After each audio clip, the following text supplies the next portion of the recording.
AR-15 semi-automatic rifle used in US mass shootings. Heavily armed smugglers are invading Britain. This is an invasion. We expect a devastating security disaster. You're watching British Briefing 24. Don't forget to like, subscribe, and turn on notifications.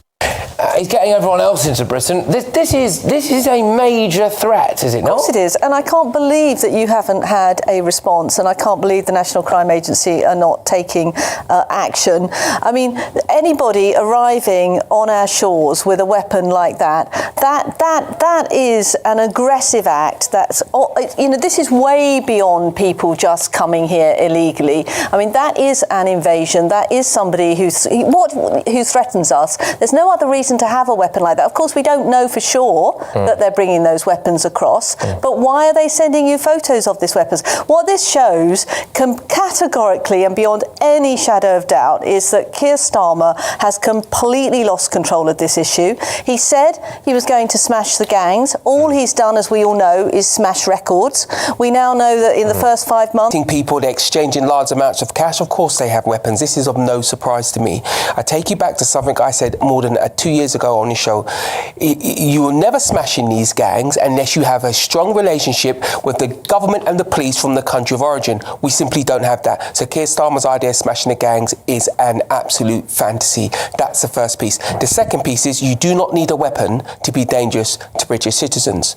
We already have that. People are here, we don't know who they are, and we're not keeping track of them. That in and of itself is dangerous. I'd argue probably more dangerous than that weapon. The point is, we need now to get past this idea. That's why Rwanda was important, because what Rwanda was doing, it was sending a message to the people smugglers that you could end up in Rwanda. Now that that's not there, the gates are open as far as they're concerned. What we've managed to do here, I'll put this to you, Chris, is demonstrate who these people are. Details, they'll be acting on it immediately. The fact is, in France, we've got to respect their borders, and they're not respecting ours. But the bottom line is that until this border security bill comes through, and it's gone through legislative scrutiny bill in the House of Lords today, it should be coming through for royal assent soon, at which point the Border Security Command will be established. All of these new ways in which they can tackle the gangs, whether it's... Why can't the SAS just slot it? Hold on, sorry, hang on a minute. So we've got a bloke there who appears to have a semi-automatic rifle, and I'm basically telling you where he is. Why can't the SAS just go and take him out? They can't, because he's on foreign soil. So what? But here's the point. Aren't we paying the French to do that? The French could be doing it. So I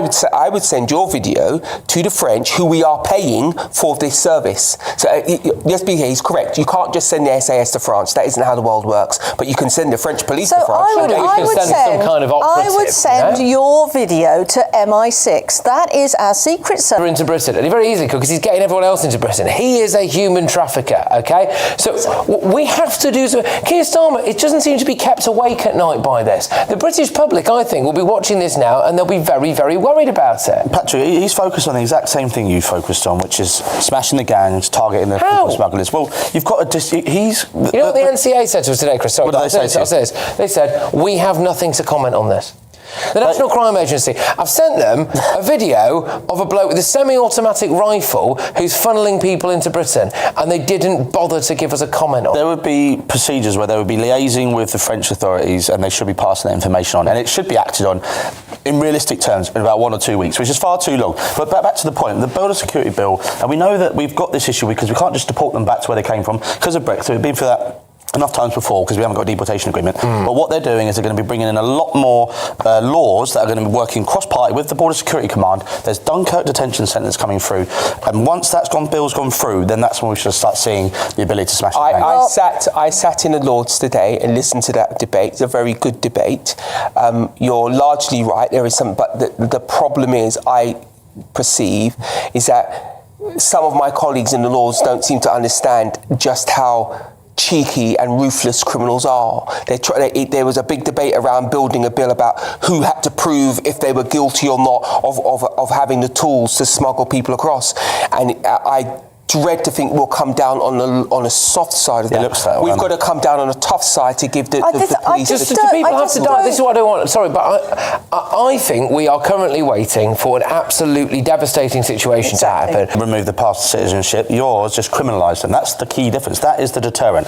And what we're seeing now... The deterrent was Rwanda, and your party removed that before it had even started. The Rwanda plan was a non-starter. So, number one, we have to have a deterrent. People will continue to come if there isn't a deterrent. Number two, the rate of granting asylum in the country is far too high. 61% are granted compared with about 40% on the continent. And then number three, to your point, Patrick, the time for talking is over. We should be taking action against people who are arriving on our shores. If they have any sort of a firearm like that, they should simply be arrested straight away. We can't return them to where they came from since the Brexit. Some of them we can. Some of them we can't do it to France. Some of the countries we have returned. We put it in the Human Rights We Act. don't want them to go to France. Well, that's where they came from. They come from France. We used to be able to send them back. I wouldn't take any notice now we can't do that. We're paying the French enough money. They should have them back. Well, look. You know, I obviously we all do. We really hope nothing ever happens. But I can't believe that. You know, I'm in a position here where I say I don't know what more that myself and other people here at GB News could have done to try to prevent something, because I do think there's an air of inevitability about it. You know, we've given them like loads of different smuggling gangs details now. We've given them to MI6. We've given them precise locations of where they are. We've told them everything.